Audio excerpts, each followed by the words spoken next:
tout le monde. Dans cette vidéo, on essaie ensemble de comprendre c'est quoi un courrier électronique, ses caractéristiques, comment ça fonctionne et ainsi de suite. Alors, c'est quoi un courrier électronique? Le courrier électronique est aujourd'hui l'une des applications les plus populaires du réseau, utilisée pour des applications très variées, personnelles, professionnelles, associatives, politiques, etc.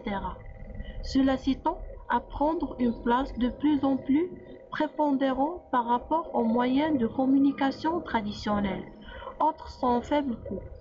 La messagerie électronique a l'avantage d'optimiser la communication et la diffusion d'informations. Vous entendez parler tous les jours, mais cela reste encore très mystérieux. Alors qu'il n'y a pas de panique. D'une manière plus simple, un courrier électronique, c'est un outil d'envoyer un message par voie électronique au lieu de l'envoyer par la voie traditionnelle, notamment la poste. Tout d'abord, le courrier électronique et le courrier papier se ressemblent, elles ont plein de points en commun. Cela veut dire que vous qui savez écrire et envoyer une lettre par la poste, vous avez déjà plein de choses pour envoyer vos premiers courriers électroniques. On va voir qu'il y a plus simple que ça et que tout le monde peut le faire. Nous allons pas à pas éclaircir tout cela. D'abord, il existe deux façons d'obtenir une adresse courriel. La plupart des temps, lorsque vous abandonnez à Internet, votre fournisseur Outlook, Cogeco, Masquetel, Bell, etc. vous en donne automatiquement une. Sinon, plusieurs fournisseurs comme Windows Live Hotmail, Yahoo Mail, Gmail vous permettent de vous en créer une via leur site web. On passe maintenant pour créer une adresse de courrier quelconque. D'abord, l'adresse s'écrit à une forme bien déterminée qui comporte impérativement un arrobase qui sépare le nom de l'utilisateur à celui du fournisseur d'adresse. Par exemple, si on crée une adresse sur Gmail, nous obtiendrons l'adresse qui s'écrit sous la forme suivante, nom d'utilisateur, @hotmail ou bien gmail.com selon le fournisseur. Prenons par exemple un personnage que tout le monde le connaît, Albert Einstein. Écrions-lui une adresse de courrier électronique sur le service d'email gratuit, Gmail par exemple. Alors, dans la barre d'adresse de votre navigateur, saisir l'adresse gmail.com. Cliquez sur créer votre compte.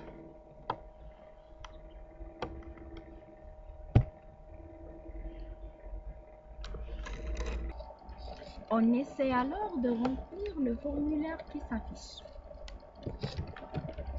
On écrit le nom, le prénom. On choisit une adresse.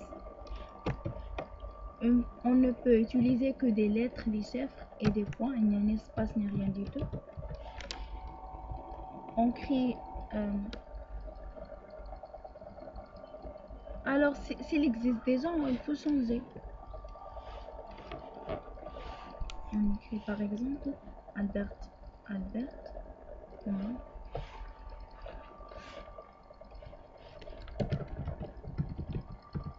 On crée une mot de passe.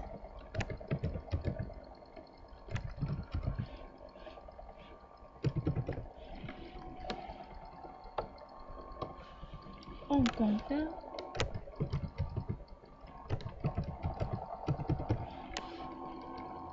Le jour, le date, la date. On remplit la date de naissance.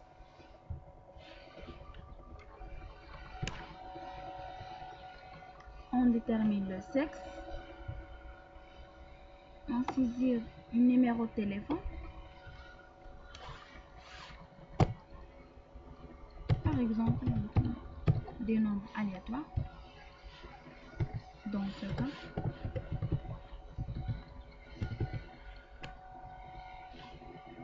s'il y a une adresse email actuelle, on peut le remplir. Sinon, c'est pas la peine. On passe.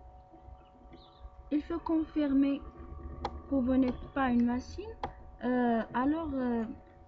Il faut saisir un texte qui est donné.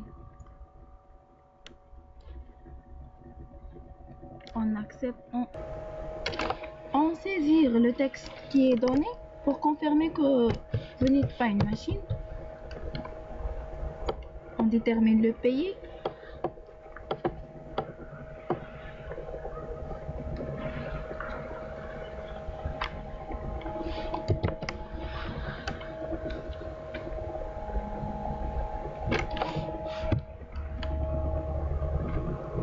On clique alors sur l'étape suivante.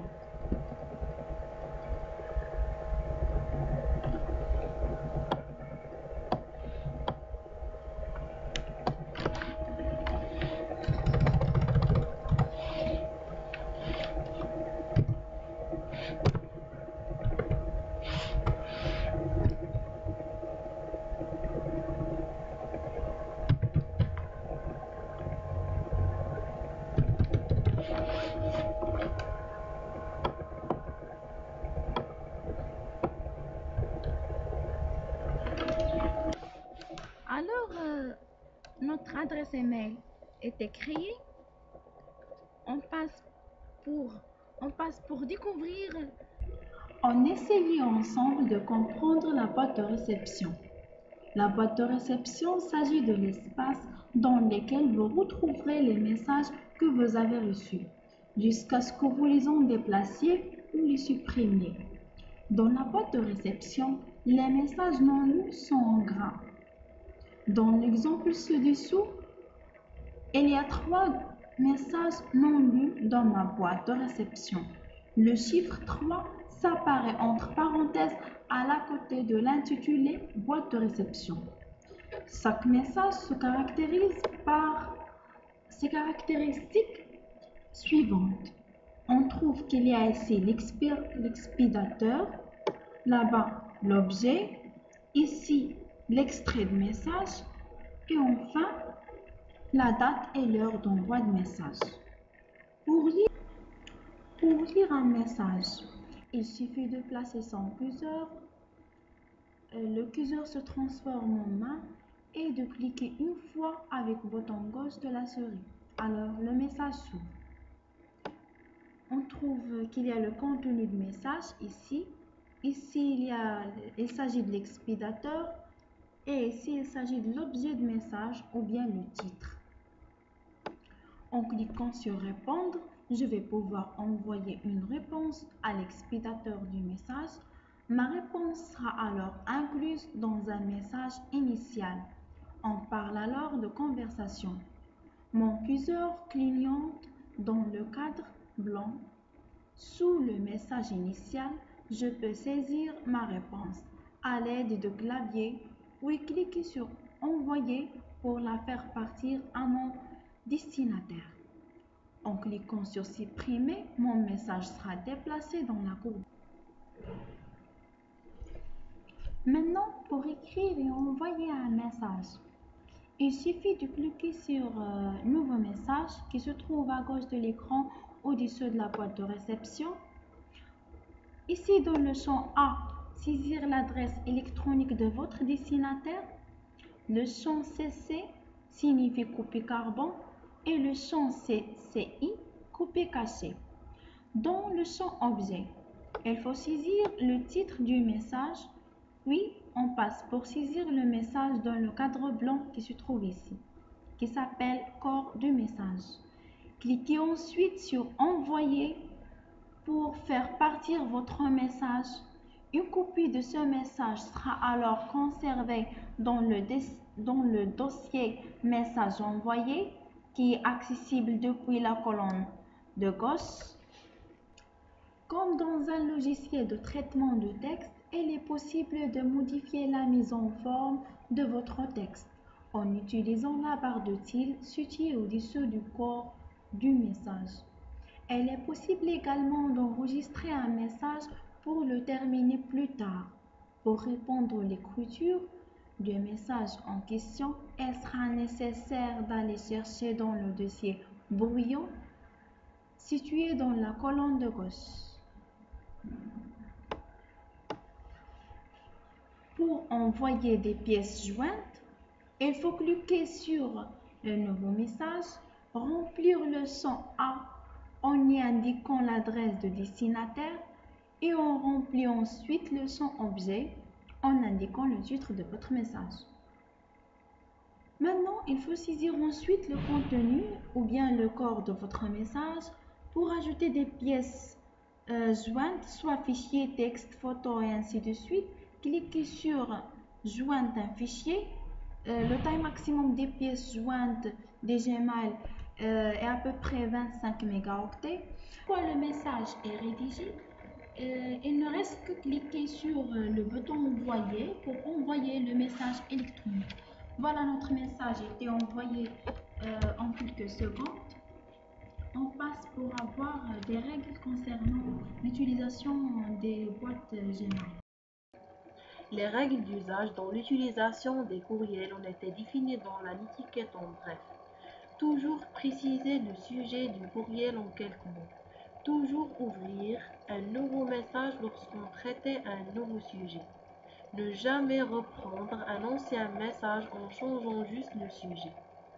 Celui-ci risque de ne pas être interprété correctement par le gestionnaire de courriel de votre destinataire.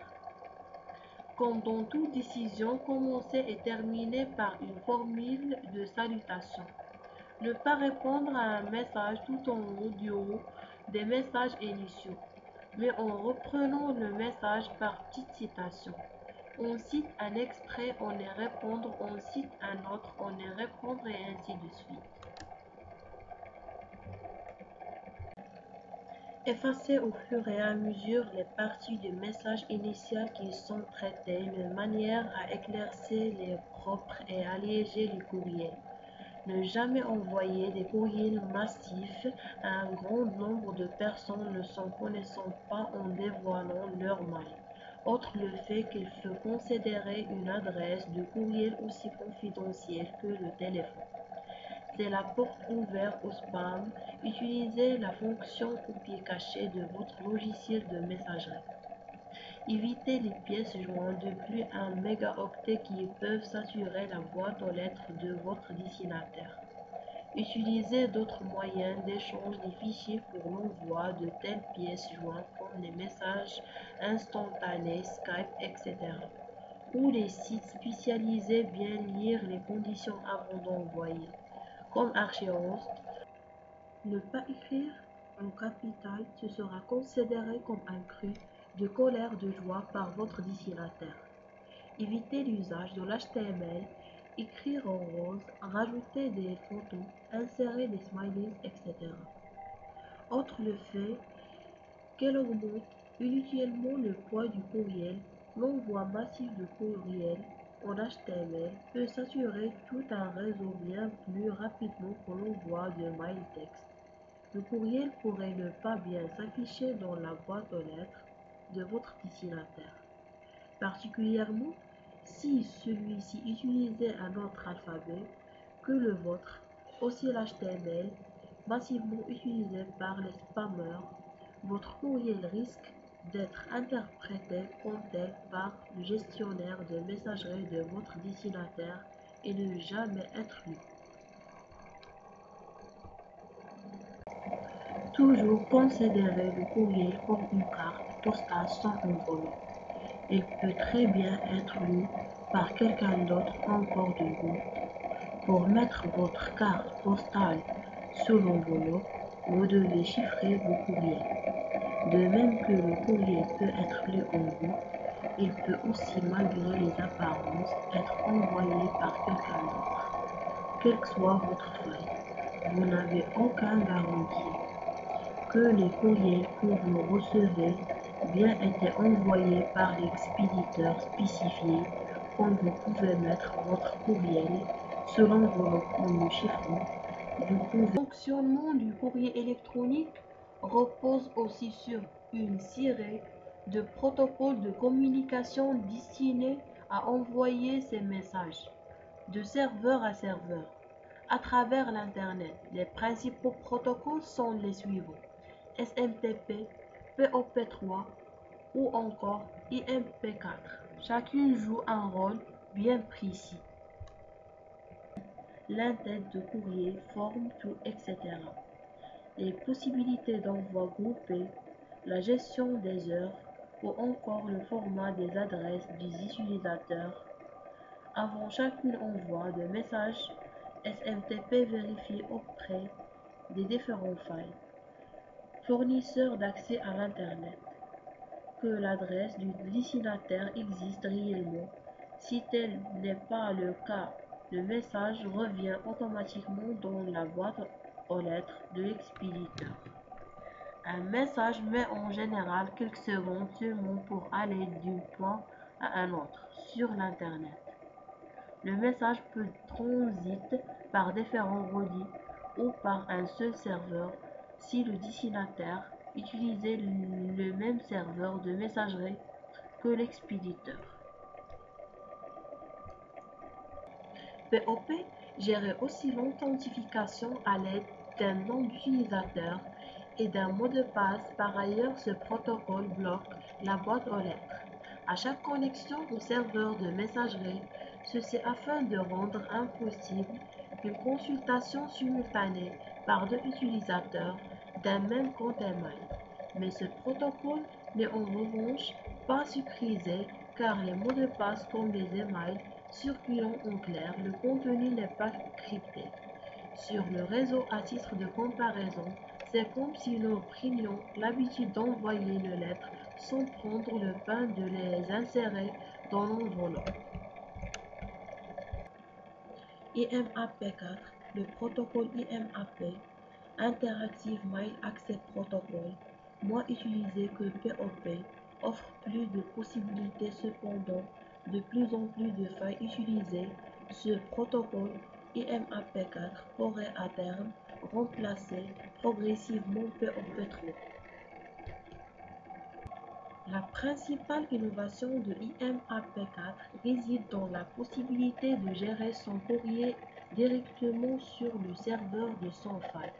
Tous les courriers et dossiers de messages restent sur le serveur. À chaque connexion au serveur par IMAP4, l'utilisateur n'effectue donc plus un relevé des messages mais plutôt une synchronisation des messages. Le logiciel affiche alors une copie de sa boîte aux lettres, archives comprises. IMAP4 permet donc de gérer plusieurs accès simultanés, d'administrer plusieurs boîtes aux lettres et de trier le courrier selon plus de critères. Il est ainsi possible de manipuler des dossiers présents sur le serveur comme s'ils étaient sur le poste client, permettant l'organisation personnelle d'une boîte aux lettres.